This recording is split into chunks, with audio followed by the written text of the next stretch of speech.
Here are the top stories for today, November 13, 2020. The government launches aid and rescue efforts as Marikina reels from the onslaught of Typhoon Ulysses. The Armed Forces provides humanitarian aid to typhoon-hit areas. ASEAN seeks closer ties with China in the development of COVID-19 vaccines and medicines. And the Bangsamoro region promotes moro culture and tradition with its new public markets.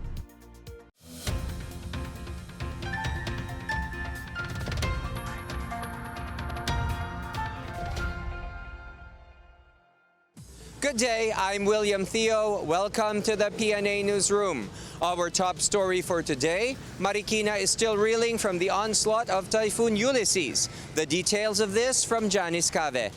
Marikina City is one of the hardest hit areas by Typhoon Ulysses. A day after Ulysses battered the city, people are starting to clean up the mess. Police also help in cleaning the dirt at the Marikina City Hall. Here in Marikina Elementary School, about 420 individuals took shelter during the height of Typhoon Ulysses. Karipas po ng kasi po may mga rin po kasi ako senior eh. Dalawa po sila PWD po. Tsaka po sa ngayon, grabe po talaga ngayon. Mas malala pa po ata ngayon sa Undoy. Puyat, pagod, hirap din po. Diba, grabe po talaga, as in. Kahit po kami na andito, talaga ang hirap po ng buhay kasi na-wash out po yung mga gamit namin. Talaga pong mahirap. Mahirap po yung naranasan ko. Walang makain, wala nang mga gamit sa bahay. Talagang natatakot pa ako, nininervyos tulad ngayon, napaghihilo po ako. As po, talagang takbo ko sa yung tinulungan ko ng mga kasama ko. Talagang kami, yung hangin, iba. Nasa kalsada kami, hindi na kami makaano. Sabi ko, dito na lang kami, pupunta dito sa amin. Sabi ko, hirap na rin kami talaga. Bayanihan is also evident during this time of crisis. Po sa mga yung nabaha, hindi po yung pinanghingi din namin. Thanks to these good Samaritans, evacuees are able to enjoy a hot soup today. We also met Teacher Daisy, one of the members of the disaster team. She said the local government has provided them with enough supplies for the evacuees. Ako po ay Teacher 2, ICT Cohort, tapos kasama po kami sa disaster team. Hindi naman po kami pinababayaan ng city government po namin. Kung ano po ang kayang ibigay, ibinibigay po ng buong puso ng ating mayor. Andito ang medical team, nandito ang disaster. Sila ang nag-aantabay kung ano yung mga kailangan ng tao, kung dapat dalhin sa ospital, kung saan sila pwedeng matulog. Sa pagkain, inaantabayanan din, hinahatiran ng pagkain naman yung mga tao. Teacher Daisy is also positive that the city will recover soon. May pangamba para sa pamilyang iiniwanan, takot para sa mga batang pupunta rito kung paano, di ba? So, hindi mo alam pwedeng mangyari. Pero kaya yan, Pilipino pa. Dr. Imelda Mateo of Amang Rodriguez Medical Center in Marikina City said they were able to receive immediate help from the Department of Health and the Philippine Red Cross. Mabilis ang response ng DOH Central, ng DOH NCR, State Center for Health Development, and ng Philippine Red Cross. So, na-activate lahat, and we were able to receive 2 generators. Meanwhile, Health Secretary Francisco Duque III visited the evacuees in Barangay Malanday, Marikina City this morning to check their situation. He reminded everyone to strictly follow the health protocols such as wearing a face mask. He said particles from the dried mud as a result of flooding may cause respiratory infections. He also lauded frontline health workers for their help in assisting the victims of calamities. For the PNA Newsroom, I'm Janice Cave. Let us take a look at the situation in the province. The province of Ilocos Norte lost an estimated amount of almost 2.5 million pesos of paddy rice due to Typhoon Ulysses. The affected farmers were given seeds courtesy of the Provincial Agriculture Office. Meanwhile, police personnel in Malasiki, Pangasinan helped in delivering food packs to affected families while some 450 families are in evacuation centers. The province also reported 6 injuries. Still in northern Luzon, personnel of the 5th Infantry Division of the Philippine Army provided humanitarian assistance and disaster response to residents in Cagayan and the Cordillera at the height of the typhoon. 263 families have been affected, with 63 of them staying in evacuation centers. 30 road sections are closed due to the landslides. Meanwhile, Agriculture Secretary William Dar personally visited the province of Bulacan to assess the damage in palay crops. More than 14,000 people were evacuated in the province due to Typhoon Ulysses. For the PNA Newsroom, I'm Gigi Arcilia Agtay. The Philippine Air Force deployed its Bell 412 aircraft to assess the extent of the typhoon's damage over Marikina City and Rizal. On board the aircraft was Defense Secretary Delfin Lorenzana, Air Force Chief Lieutenant General Allen Paredes, and National Disaster Risk Reduction and Management Council Executive Director Ricardo Halad. Air Force spokesperson Lieutenant Colonel Aristides Galang said the PAF formed its Tulong Bayanihan 2. Air Force spokesperson Lieutenant Colonel Aristides Galang said the PAF formed its Tulong Bayanihan 2 to provide aid to these affected communities. 4 water search and rescue teams are deployed in Barangay San Jose, Rodriguez, Rizal to rescue trapped residents. 1 UH-1H and 1 Huey-2 helicopter conducted an aerial survey over Calaguas Island and Daet in Camarines Norte, as well as in neighboring areas of Camarines and some parts of Camarines Sur, and a Bell 205 helicopter covered the areas in Legazpi City, Albay. Displaced residents in Camarines Norte immediately received aid from the government. According to Cesar Ardonado, Operations Division Chief of the Office of Civil Defense in Bicol, at least 5,000 food packs were brought to the province for distribution to more than 5,000 families or 21,000 affected persons by the typhoon's onslaught. Camarines Norte was nearest to the eye of the typhoon on Wednesday afternoon until evening, which resulted in massive flooding and toppling of power lines. In their aerial survey, Adornado said massive flooding was spotted in the low-lying areas of Vinsons and Labo towns. The Philippine Navy has deployed disaster relief and response teams to help in rescue operations in Rizal. Navy Public Affairs Office Chief Lieutenant Commander Maria Cristina Rojas said 2 teams from Fleet Marine Ready Force and 3 amphibious assault vehicles from the Philippine Marines are used for rescue operations in Rizal, while another amphibious assault vehicle or AAV is on standby and ready for rapid deployment. Another amphibian truck was also mobilized to help in the rescue operations. Still to come, ASEAN seeks closer ties with China in the development of COVID-19 vaccines and medicines. And President Duterte highlights the importance of regional partnership among ASEAN members and partners. More on these when the PNA Newsroom continues.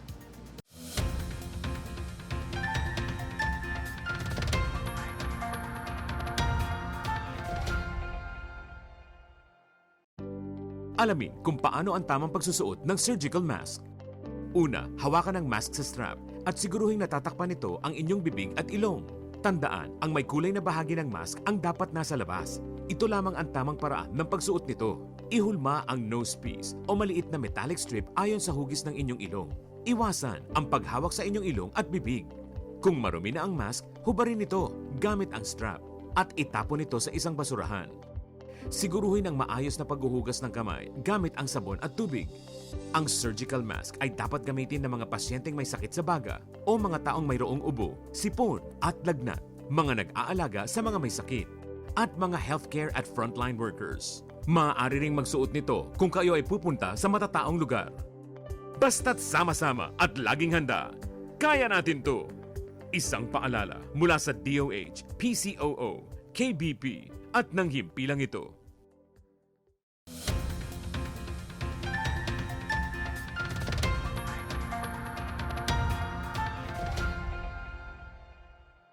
The Association of Southeast Asian Nations, or ASEAN, seeks closer cooperation with China in the development and equitable distribution of test kits, medicines, as well as COVID-19 vaccines once available. The bloc's common statement was delivered by President Rodrigo Duterte during the ASEAN-China Summit. President Duterte, who serves as the country coordinator for the ASEAN-China Dialogue Relations, said China committed to prioritize the ASEAN countries from the vaccines it is currently developing. The president also reiterated ASEAN's commitment to the full and effective implementation of the 2002 Declaration of the Conduct of Parties in the South China Sea. The Association of Southeast Asian Nations expressed its hope for an effective and substantive code of conduct for all activities in the South China Sea. At the 37th ASEAN Summit, Vietnam Prime Minister and current Chair Nguyen Xuan Phuc reaffirmed the bloc's determination to maintain peace, stability, and security in the South China Sea. Nguyen underscored the importance of the 1982 United Nations Conventions for the Law of the Sea as the legal framework for all ocean and sea activities. Indonesian President Joko Widodo noted that given the U.S.-China rivalry, it is imperative for the bloc to maintain its balance and strengthen mutual beneficial cooperation. President Rodrigo Duterte also emphasized the need to fast-track the code to promote peace and stability in the busy waterway. In 2019, the ASEAN and China completed the first reading of the draft of the Code of Conduct. The code is expected to be finalized by 2021 to resolve conflicts in the resource-rich sea. Over 6,800 COVID-19 patients in Eastern Visayas have recovered from the illness. This translates to 90% of the region's confirmed cases since March. Department of Health Eastern Visayas Assistant Regional Director Carmen Garado said almost 99% are asymptomatic or have mild symptoms. The health department also reported that 72 infected patients have died of complications. As of Wednesday night, the region has 683 active cases. Meanwhile, 6 towns in the region remain coronavirus-free. In Zamboanga City, the City Health Office clarifies that there is no vaccine trial for coronavirus disease happening there. Immunization Program Coordinator Corazon Pagotiasidro allays fears that the COVID-19 vaccine trial is in the guise of the measles rubella supplementary immunization activity, or MRSIA. Pagota Isidro said parents in Barangay Salaan claimed that they were told that what was being done is a COVID-19 vaccine trial and not the immunization activity. They feared the activity could result to effects similar to that of the controversial Dengvaxia years ago. The MRSIA, which ends November 25, aims to vaccinate over 81,000 children 9 months to below 5 years of age. Residents in the hinterlands of Iligan City can now avail of free medical checkups. The details from Christine Lynn Viajante. For a time, residents of Barangays Rugungon and Dikilaan here in Iligan City find it hard to travel downtown to avail of the city health services. They say traveling from the hinterlands down to the city is very costly on their part. Ako kami pasalamat ma'am nga niabot mo diri nga wa kami mag-expect nga maakaroon adlaw na baday manalangin sa Ginoo nga takantaw ang natabangan naka-stray kay kung kami pa moadto sa syudad dako kayo ang pamasahe. To address this concern, the local government of Iligan provided medical equipment in Barangay Rugungon and Barangay Dikilaan. Among these are free chest x-ray, checkup, medicines, and hygiene kits, as well as comprehensive information campaign on tuberculosis and HIV/AIDS. The City Health Office aims to strengthen its campaign against TB and identify those who are possibly infected with the disease. We are really targeting for a case detection rate of 95%. For the TB case finding, there are plenty of medicine. These are given free. Meanwhile, the Department of Health and a non-government organization also extend their assistance by providing the city with 2 4-module GenExpert TB detecting machine. These machines could test 4 sputum samples simultaneously and results will come out after 2 hours. Muna siya latest na to nga machine nga makadetect sa tuang TB. Not only TB, but ang atuang resistance pattern sa tuang rifampicin nga tambal, in which ang rifampicin nato muna siya strongest nga klase sa tambal nga makadefeat sa TB. For PNA Newsroom, Christine Lynn Viajante of PIA Iligan City Information Center. A 5-hectare model farm in Lotlotan, Enrique Villanueva town in Siquijor is showing a promising yield of inbred rice. The monitoring team compound of provincial agriculture officials and the local government cited the model farm's projected yield of more than 4 tons of rice if no calamities or pest and disease outbreaks will occur. Local agriculture officials noted the model farm is already on its flowering stage and is showing an impressive performance. The rice varieties used in the model farm are the NSICRC 354 and the NSICRC 226, which have good eating quality and pests and disease resistant. The Provincial Agriculture Office said the varieties are among the farmers' choices as seeds can be used again in the next planting season. President Rodrigo Duterte highlighted the importance of the Regional Comprehensive Economic Partnership, or RCEP, in further pushing for regional integration. During the video conference for the 37th ASEAN Summit on Thursday, Duterte congratulated the ASEAN members and their economic partners for the conclusion of the RCEP agreement.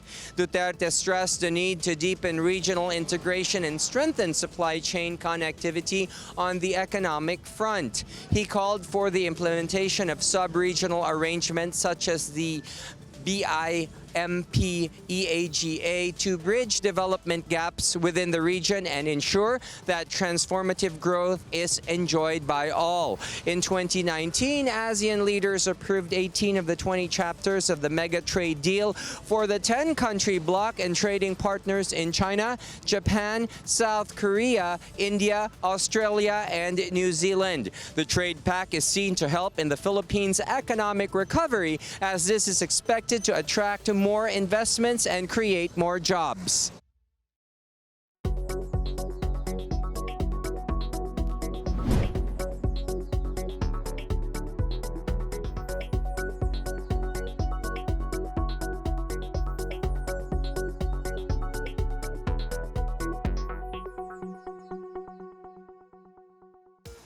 Up next, the Bangsamoro region promotes Moro culture and tradition with its new public markets.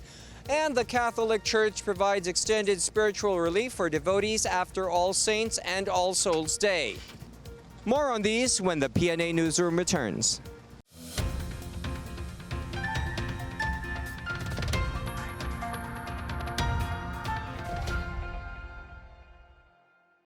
Alamin ang tamang paraan ng pag-ubo upang mapigilan ang paglaganap ng Coronavirus Disease 2019. Ugaliing magdala ng panyo o tissue.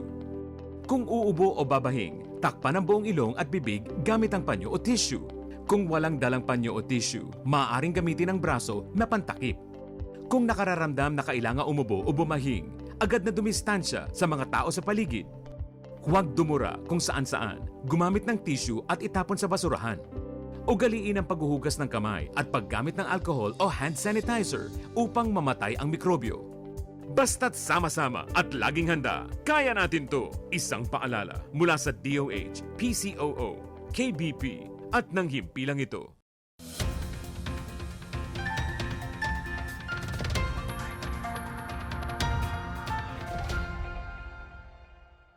The Bangsamoro Autonomous Region in Muslim Mindanao is rushing the construction of public markets that will also showcase Moro design and symbols. The regional government presented a blueprint of a Padian Bangsamoro or Bangsamoro market, which will be constructed in 5 areas across the region. Interior Minister Nagib Sinarimbo said the regional government is putting up markets that are both functional and rooted in Moro culture and tradition. The project is under the BLESS program, or Bangsamoro Local Economic Support Services, which aims to develop and kickstart enterprise and economic activities in local government units. All LGUs in the region are qualified to avail of this regional project.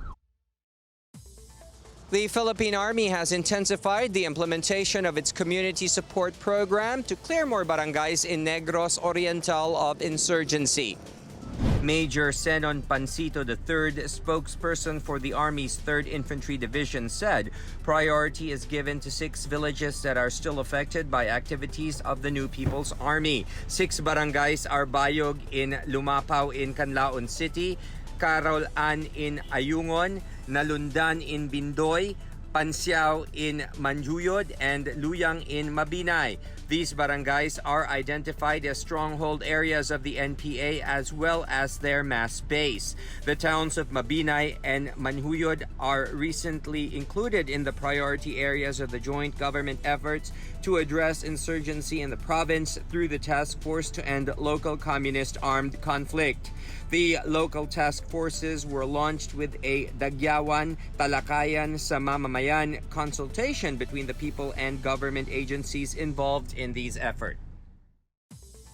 A vice squad leader of the New People's Army surrendered Wednesday to authorities in Agusan del Norte after 6 years of fighting the government.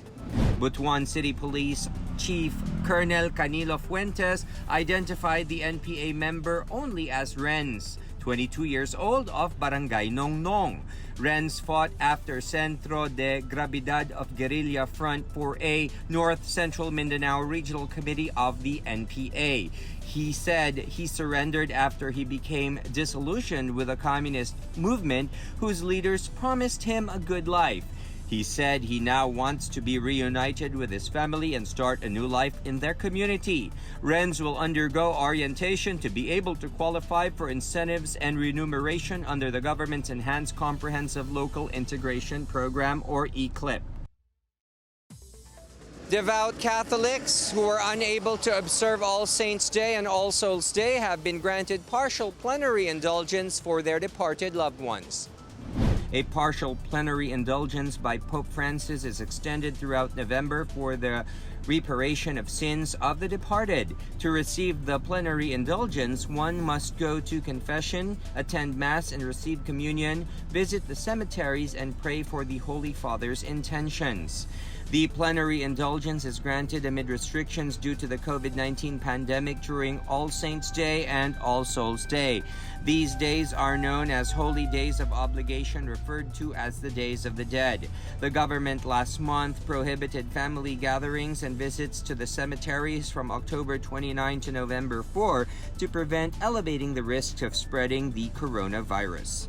The Catholic Church moved its masses for the departed on all Mondays of October and the first 2 Mondays of November.